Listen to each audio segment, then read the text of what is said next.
If you are logging into MyTEAM today, this is what matters. Happy Monday, everybody. King of the Court has wrapped. We have a new challenge, both in the festival and college player challenges. Plus, I'm going to do something interesting in the auction house. I'm having a new strategy, at least for the next couple days. Let's dive into it and see what matters. 4 challenges, rinse and repeat here, guys. We have a new player, Madison Layden Zay. Very easy challenge. I was able to get some Evo challenges done for the past 2 players. Definitely recommend prioritizing this because the new fresh event challenge requires more of these players. You're going to need this Boogie Fland, Henri, and Food to get that done. AZ Food.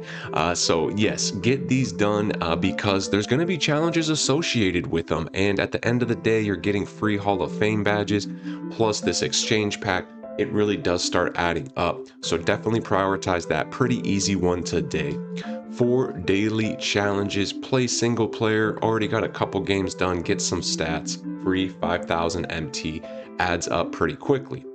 We mentioned the Fresh Festival. So yesterday there was nothing, which was a little bit unique, and then today they gave us a Galaxy Opal, which is nice. We do just want to keep stacking pieces. So we've gotten a Dark Matter and 2 Galaxy Opals at this point, and it's very easy. Just points, rebounds, and assists with past college players. These 3 specific ones, they're free to get. You don't have to have them evoed to get stats. So even if you're not working through all the college player challenges, at least get these ones done and you can do stats in the challenges to unlock them.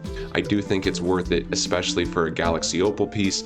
I've just been stacking assists with these people and rebounds with him while I'm evoing the new college players I have. So you can see my current grind lineup is really optimized for that exact thing. I will get points and 3 points with these 2, assists with Boogie Fland, and rebounds with Henri.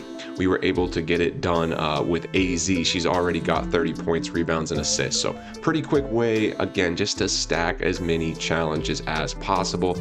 And that is nice to get a free Galaxy Opal piece.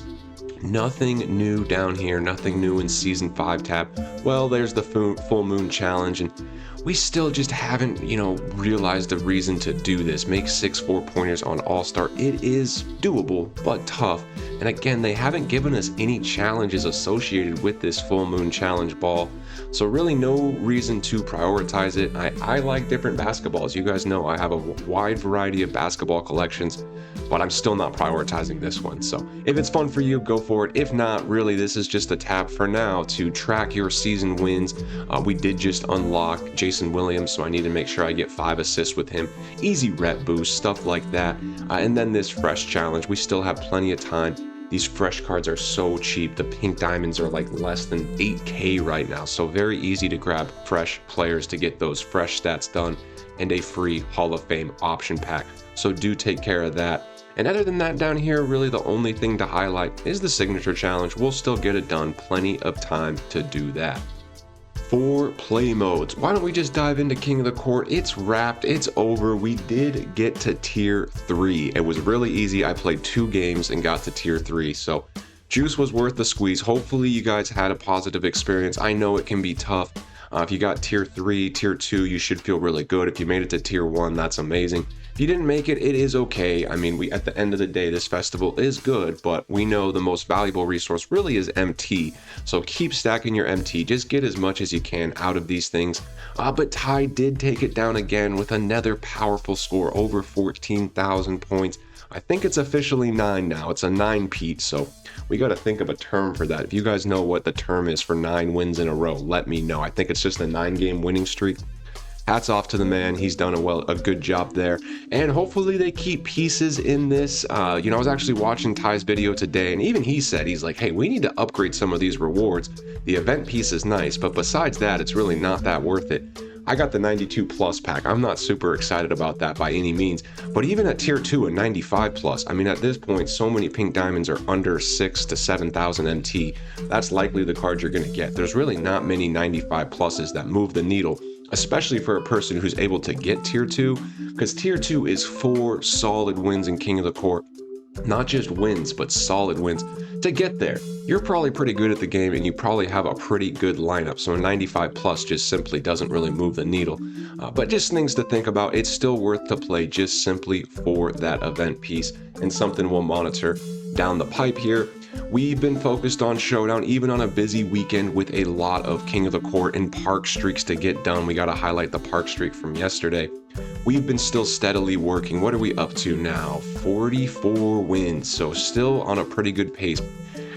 Itching towards Division 3. Maybe we do get to Division 1. We will see. Having a lot of fun with Showdown. It is quite sweaty, though. I've had some nice comments of fellow Showdown grinders who are like, hey, man, just take it easy. It can be a mental toll. And it is kind of true. I mean, even the wins, they're just sweaty. The losses, they kind of hurt even more. But the wins sometimes are like, man, that was rough. But it's still fun. And it's just, kind of the best way to really flex your lineup and get out there and mix it up. So we've been having fun with it and just partnering that with Breakout. We're going to get an exchange piece through Breakout. We're evoing a ton of players in Breakout. You saw the grind lineup I'm using. All this go into a game with this type of lineup. Keep working through it, getting a bunch of rewards along the way. So always shout out for Breakout. Yesterday in Park, hopefully y'all were able to get it done. I hopped on.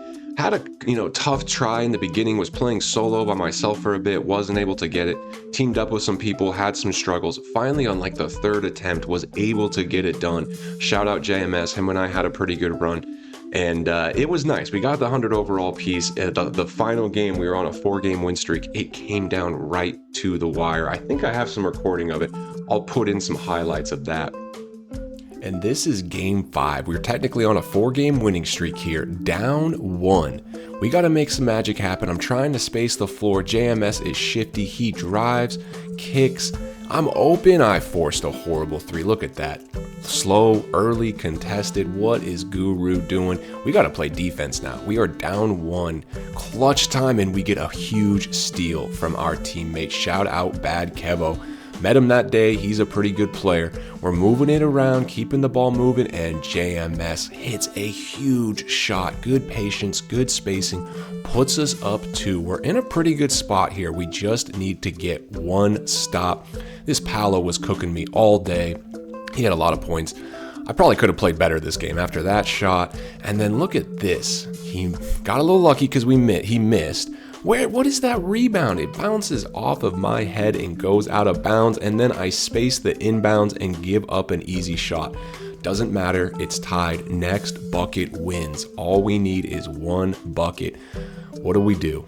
Nice pick and roll. I'm just staying out the way. JMS, I know he wants this shot. I know, but he makes a great pass to Sar, and we get the one W. At the end, boys. GG's both sides. You can hear it in my voice. That's me live on the mic. Man, that was a sweaty one. And down below, 100 overall piece has been secured. Yes, it came right down to the wire, and it was fun and sweaty, but we got the 100 overall piece. But even for today, a 5-game streak does give you a pink diamond. Definitely, if you're chasing pieces on a day like today, this is probably the most fruitful thing to prioritize. There is no King of the Court. There is no kind of special event going to give extra pieces. So if you're really focused on event pieces, Breakout and Triple Threat Park is for you. No new domination yet. When this comes, we will all be excited. We're guessing there'll be one this season, but every day that passes, maybe it gets a little bit less likely. So just, grind what you want to grind today for sure. King of the Court has settled. There's no Park Street. I'll be playing Showdown and Breakout today, personally. But if you're really chasing pieces, go Triple Threat and Breakout. I would say that would be your best option. But I know a lot of you guys have fun and all-star team up and salary cap. And on a day like today, that's good stuff. Just do what you feel is best. And of course, we'll do our daily shout out to exhibitions. I don't have a pink diamond. I'm out of the game changers. But any exhibition I can get done. Look at this. They have some no Evo cards. That's kind of a weird no Evo Feastin' player. Haven't seen that, but we have one. So we'll get that done, and I'll get this one done, and we will move right along. For the pack market, nothing new today. We may get something tomorrow. It's Tuesday. There's always uncertainty. Tuesday drops have been kind of interesting. They're usually something like this Homecoming. I think this Battlegrounds Rivals was a Tuesday drop. All these Galaxy Opals, I think that was a Tuesday drop. Usually the Tuesday drops aren't quite as significant. It might also just be super packs. They did super packs last time, or last Tuesday. I'm not sure what they're going to do. I predicted they wouldn't do a festival, so I think at this point my predictions need to be a bit halted. Honestly, I don't know what they're going to do. I think it's going to be either a small set or nothing. I'm hoping it's not super packs because we just had a bunch of super packs and I'm still a bit flooded with some of those cards I'm trying to move. We've moved most of them. I would like maybe just a set, kind of like 10 cards, maybe like that fabulous set. Something fun. I mean, we're in the middle of a festival, so I'm just not sure exactly what they're going to drop. Might just kind of be a festival themed small drop. Who knows? Something to monitor. Something we will keep an eye on, but nothing really new in the pack market. One thing I will highlight, I haven't talked about it, just these rep packs. I'm pretty high rep now, so I was able to get like 92 plus. Some of these are monthly, some are weekly, some are daily. So just make sure you check. Whatever rep you are able to get a few free packs. And if you open those packs at the truck inside the park, if you guys go to the Triple Threat Park, there's a truck there. This truck straight ahead, I've already opened my packs today, but if you open a pack from this truck, you'll get 30 minutes of double rep. Something to think about, especially if you have those free packs to open. Before I was getting rep packs, sometimes I would just come in and open up a 4000 MT pack just to get that double rep. Not going to do it today, but essentially I should have opened these rep packs in here and I would have got 30 minutes of double rep. So little trick there just on how to get double rep for you, something to keep in mind. But on the pack market, yes, nothing really new today. I do expect something tomorrow, whether it's a set or super packs or some kind of new pack offering. Usually on Tuesday, they give us a little something. So just be vigilant. We will see what comes down the pipe. For the exchange, nothing new besides just the festival is up and running. We're still keeping an eye on wild gems. Definitely not expecting anything at this point. For Season 5, we know what's in here. There is some really good cards. A lot of top lineups are including Bill Walton now. He's getting a ton of usage. Hidden Gems, there's a couple good cards in there. I think people are really kind of honed in on Walton, Manning, and Stackhouse. This Jim Jackson card is nice. I've actually heard some good things about this Baron Davis card. There's just a ton of really good point cards available right now. So dealer's choice, I think any of these cards could help a lineup regardless of what it's who you choose. And that's a good thing. I think for the most part, these exchange, besides Season 2, I mean, Season 1 was great. We got Jaden McDaniels and Tom Gugliotta. Like, those are different seasons. There's been some good cards in this. And I do think all 5 of these, if depending on where you're at, either you can sell a card and free up some MT and replace them with one of these guys, even on your bench. It's good value. It's free. Definitely worth working through. And we're getting more and more excited about the potential of getting a free dark matter. I mean, we're almost halfway there now, so that's going to be exciting when we lock that in. We'll start seeing what type of cards are flying out of this thing.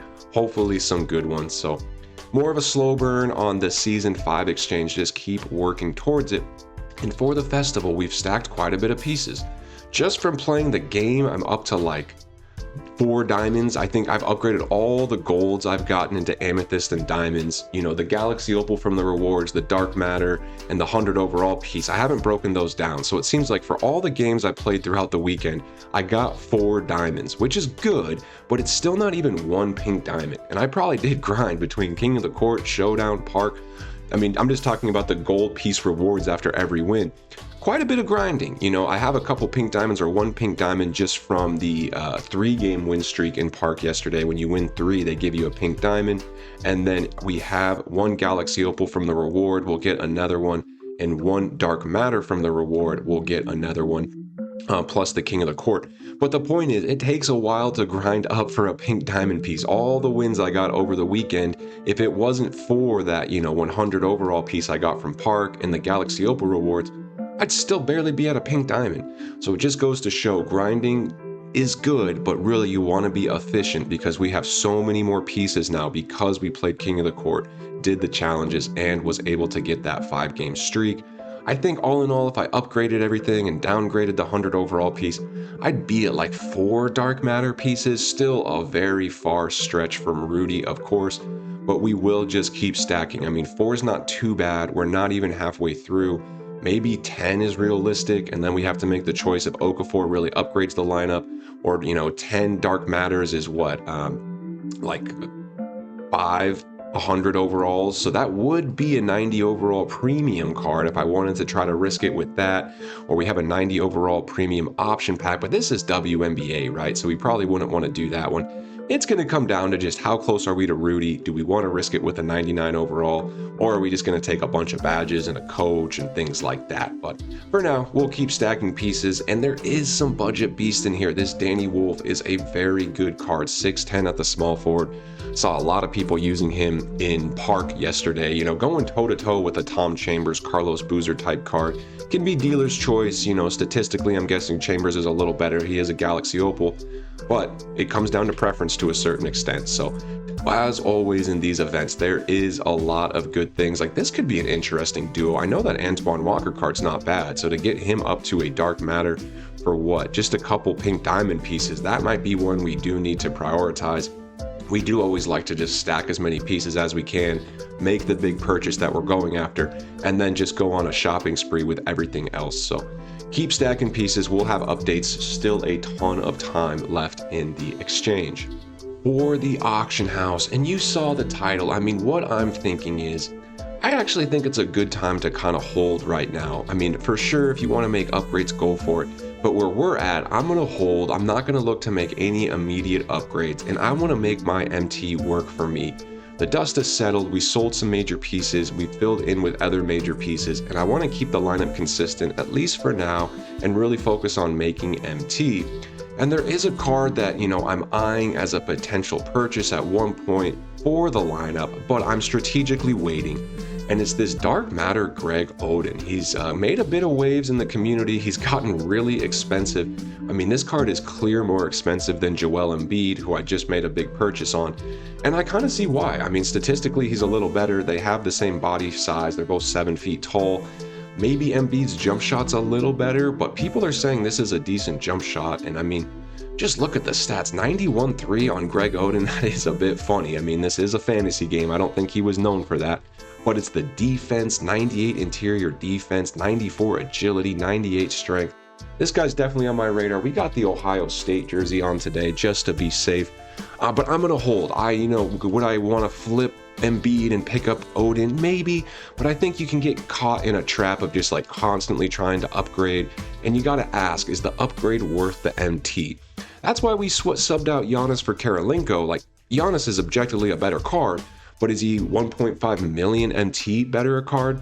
Probably not. So the strategy, at least for the next few days, is keep with what I have, let the high-end market do what it's going to do, but keep focusing on day trading. We're still flipping as much as we can. Look at that. A Dylan Harper with 17,000 back. I'm curious, what did we win him at? 24,000. Shows the power of the bid method. I'm pretty confident we can list a Dylan Harper probably for at least 45,000 right now. Let me see, maybe even more. We'll just pull up all the pink diamond. I think 50K, he sells easy, so that's going to be 20K profit, maybe even 48, that's the cheapest one. Just goes to show, especially, if you can make a few bids in the day, either on your phone or if you're off, whatever it might be, the day flips always are there for us. And today's just a really good day to do it. There's not a ton of variance. If we get, a Tuesday drop, they usually don't break the market. If we get Tuesday super packs, we do need to be careful about overbuying amethysts and diamonds, which I still have a bit. These Derek Queens, they're really left over from the super packs. He got completely flooded. We've sold almost all of the diamonds though. If you look through here, we only have a couple Nas Reeds, and those are ones I rebought because I'll buy Nas Reed, list them, and when I list a card, I always search. I can't do it right now, but say I have a card here, you can click, perfect example. So before I list a card, I always go find an auction house, and if there's a good deal, I'll buy another one. I've always said, go back to the well. If you're making MT on a card, keep making MT on a card. So for Nas Reed, I was buying him at 4 to 5K, selling him from 9 to 11. I think this one will sell. But every time I list a new one, I would click on him and find him in the auction house. So eventually you start trading the same card a few times. And being realistically, we've traded this Nas Reed for months now, just because he holds his value. He's a semi-meta diamond. He should sell around 9 to 10,000 MT, and you can win him on bid for under 6. I know it doesn't sound like a lot, but I've always used this example. You can risk 5,000 to make 5,000. that's a great opportunity. You can see a different example here. These are going to be profitable cards for me down here at the end. This Kalani Brown, I risked about 40K and I'll probably make about 10 to 15K. So to risk 40 to make 10, objectively is maybe not as good to risk 5 and make 5. I mean, it'd be nice to risk 40 and make 40. Not always possible on these high-end cards, but it is possible on these amethysts. And for as many Derek Queens as I have, I've sold quite a bit. I keep buying more because I've been selling them. I don't think I've sold any today, but I've been able to sell a good number of those Derek Queens for 8,000 to 9,000 after buying them in the 2,000s. So still very good value there. And just be creative with these guys. The main thing is use bids, understand trends, and just make consistent MT on flips. So what we're doing is just day flipping today, and it's back to the all-star set and other meta cards. You saw I had a Klingon sold. We won him on bid for 50K and sold him immediately for 79. I got 2 more bids in right now, and I'll just work the system throughout the all-star set. You saw Dylan Harper, Stephen Castle. See what's up with Con Knuppel, because he was up and then he went down. It looks like he's kind of stabilized around 60. Nothing there for us today, but day flips are alive and well, particularly in the all-star set. And this fabulous set, I think Childress and Suggs are great to day flip. They're both around 17 to 18 buyout. So if you can get a bid 15 and below, there's just a bit more volume on these cards. Definitely worth trying. But be wary of these fresh. We're almost at the point where this window's opening, the buy window. We're close to these guys' floors, and I know I've already started buying Kalani Browns just because I think I understand what's a good price for her. Anywhere around 50, I think is pretty much the floor. I just don't see her getting below that, even on Wednesday, Thursday, Friday, Saturday. So I'm pretty much just buying any Kalani Brown I can find for around 50. But the rules are not the same for these pink diamonds. I mean, they are low, and I don't know how much lower they can go, but I think they will. I mean, there's just not a ton of meta pink diamonds in this set. They're already well under 10K, which we didn't see Childress and Suggs do for a little bit, really not till Wednesday, Thursday. So I could see these getting down to like 5,000, 6,000, and kind of across the board. I thought this Ty Jerome might be a bit more in demand, usable, but incredibly high volume. Already cards not selling in the 7s and 6s. So look at that, 65 not selling, really cheap. We might be even seeing a new floor for some of these pink diamonds. I just don't see a ton of investment opportunity here in these pink diamonds. It's kind of time to start thinking about Galaxy Opals. Mike Conley's not going to be the most meta flip. Neither is Jared Allen. We could see his 3, but we just got to realize, it's got to be a card people really want to use. 6'9" is undersized. He does shoot the 3 well, and 95 driving dunk, maybe at power forward.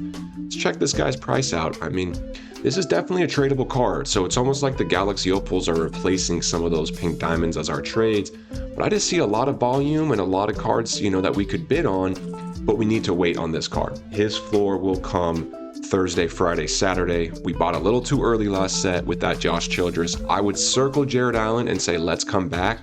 Not as much with Mike Conley. He's already quite a bit cheaper. He's just going to be too undersized at the point guard position. A fun, shifty card, but people are not going to run this card. But people might run Jared Allen. If you got a big that can dunk and shoot, people might actually run this card. We will circle that card and make our way back. WNBA is just kind of its own system where it is safe to trade her if you get her in the 50s. But yeah, that's kind of my mindset. Probably passing on the pink diamonds.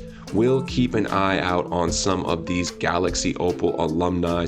Luke Walton could be a really good one. He's already at the buyout for sure, and he is this most recent set, so he's still got time to settle a little bit too. So I would even say with Luke Walton, wait, I think he keeps getting cheaper in the next coming days. Hold on, is he part of the fabulous set though, right? He is kind of already settled. This is where it gets confusing. Is he part of the alumni? Okay, no, he is fully in. They don't combine all the alumni. It's not like we have one alumni tab.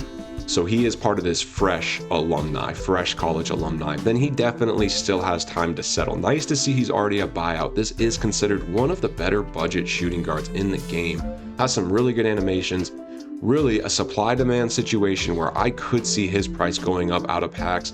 We just need to make sure we wait for the floor, which should be Wednesday, Thursday, realistically Thursday, Friday, Saturday. Wednesday's probably too early, so keep an eye on Galaxy Opals now. This Mike Miller, be surprised if he's not a buyout. He should probably be a buyout. I mean, I don't think he's that much better than Luke Walton, so wouldn't be surprised if both these guys, Jared Allen included, that's what we might start shifting towards. Rather than just trying to pick up some pink diamonds to flip, it might be time to start thinking about Galaxy Opals, and I think that would be a good idea.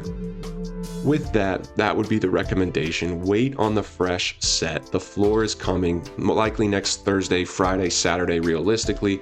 Past sets, keep day flipping. If you find a good deal, just make sure we're kind of aware. This mug has gone up, was getting down in the 50s. You can see, not really selling at this price, but if you list at 70, he's probably going to sell. Keep in mind, there's two versions of them. I'm not sure which one's more popular or expensive. They seem to be pretty intertwined. But yeah, these past sets here, windows open, and so many meta cards and all start to flip. And you can always go back in time. I do pop in here, like, where's that Grant Hill I like? He's still going to hold value. This is going to be a great card to trade. Can you find one with a bunch of extra badges? Maybe listed a little too low or just put on bid. Even this one, he's pretty much the cheapest Grant Hill. He has quite a bit extra badges. There's another one, but both of them have been kind of recently listed. Because look, all the other buyouts, that's a base one at 57. These ones are extra badges in the 70s. That's a pretty good one at 49 though, so you just got to be careful because badges move the needle, but how much? 22 Hoffs, 2 Legends, 49,000, not selling. If I scroll over here, what was the other one that caught my eye? 17 Hoffs, 2 Legends. Would it sell at 49? Because that would really be profit for me. And you could ask yourself the same question. 16 Hoffs, 3 Legends, that would have to sell in the 50s. So I don't think there's profit there, but what I do see is one on bid that hasn't even been really bid on yet. And I think we can sell this base one for like 35, 40. So all this bid, maybe 29, 28. See if we can win this Grant Hill on that type of auction. I think there's going to be more value there. Like this Zach LaVine, he's got to be buyout. Of course he's buyout by now. Still pretty rare. Anything we can bid on. Looks like 89 doesn't quite sell. Probably sells 80 buyout pretty quick. So if you can get him in the 60s, just open up, make sure it's a good card that people are actually using. Dyson Daniels, he got so flooded during the super packs. And guess what, guys? He's already back up. So if you did take my advice and bought, 5, 6, 7 Dyson Daniels, I was getting him well under 10K. Now he's easily a 20K card. We made some really good profit on this card during the super packs. So if it is super packs tomorrow, just be ready. It is a great opportunity to make some MT in the market. But for today, I would not overextend yourself too much. Asar Thompson's gone right back up. He was absolutely flooded. We were buying him 5K MT. We made the mistake and bought one at 14 and we felt bad. We could even make profit on that one right now. Asar, this was one I just accidentally added to my collection. We'll go ahead and list that and we will make more profit. So if super packs do come, tomorrow will be a great time for some of these diamonds. Be careful today. I wouldn't overstack up on diamonds and amethysts. There is some great amethysts to trade like Ray Nod. I just wouldn't buy a bunch today because if super packs do come, he'll get flooded again and we'll make MT off it, but you'll lose on the ones you bought today. So a little bit more patient on amethyst and diamonds. I would be hunting top tier pink diamonds and galaxy opals today. So like any of the all-star pink diamonds are really good, and start looking at some of the galaxy opals that are coming down the pipe here. Is there a galaxy opal in this fabulous set we could kind of look at? Channing Frye maybe? Is his price settled? Still pretty rare and pretty expensive. So Harrison Barnes, is he on buyout yet? Crazy to see he's still on bid. So keep an eye on those type of galaxy opals, but it is promising to see, while no galaxy opal is really tradable out of this fabulous because they're all on bid, there's already a couple here in this set that are going to be nice to trade between Jared Allen and that Luke Walton. So down, future, we're going to start trading a lot of galaxy opals and hopefully making some MT off of that. With that, I hope everybody has a great Monday. We should be live tonight. I want to play a few showdown games. We got to keep on the grind. You know, showdown's one of those things you got to stay consistent with. I got to play an online game anyway. So my plan is we will hop online. We'll do live later tonight, probably around 7 p.m. Central. Would love to see you all there. We will take this lineup out into showdown. It should be a lot of fun. We're getting some great production from Shay. Really like this Embiid card. Tim, you know, having a ton of fun with this lineup. It will stay the same now for at least a little bit. Maybe we look at some upgrades on the bench or something like that, but we'll keep making smart moves for sure. Appreciate all the support. Please do like and subscribe. It means a lot. And like I said, I hope you all have a great day. Much love and peace.